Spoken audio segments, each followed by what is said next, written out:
All of that train wreck is what prepared people for a sunny, optimistic governor from California who understood the power of freedom.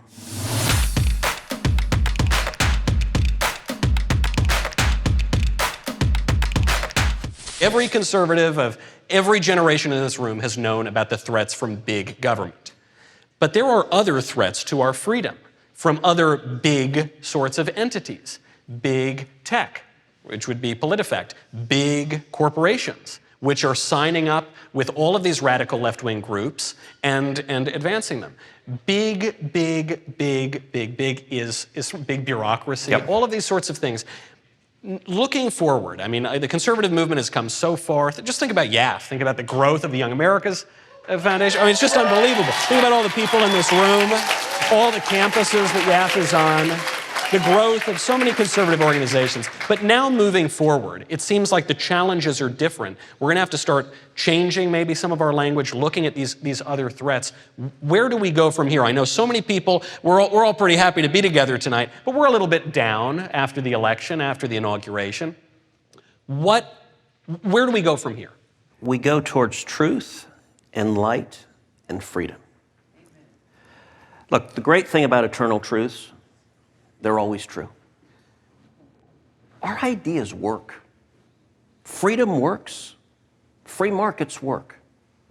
The Constitution and Bill of Rights, free speech, religious liberty, the fundamental liberties of humanity, it is right and true and just. The next 2 years, we're going to see wild-eyed socialists trying to do enormous damage to this country.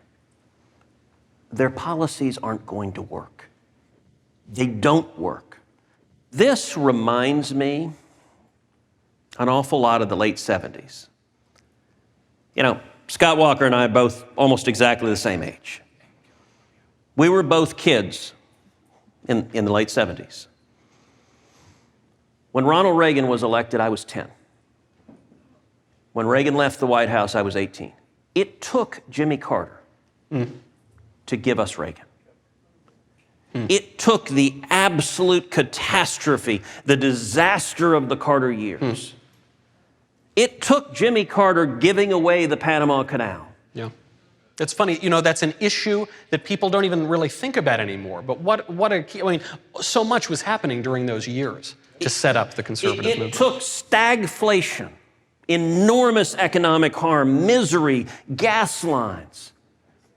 It took the military being downgraded to a level that our hostages in Iran get taken in captivity for 444 days, and Carter sends out a military team to try to rescue them, and it crashes in the desert with no opposing fire. The absolute calamity. It took Jimmy Carter putting on a sweater and saying, you know, we live in a world of scarcity.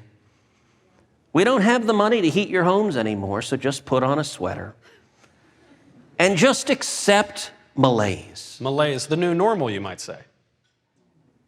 And all of that train wreck is what prepared people for a sunny, optimistic governor from California who understood the power of freedom.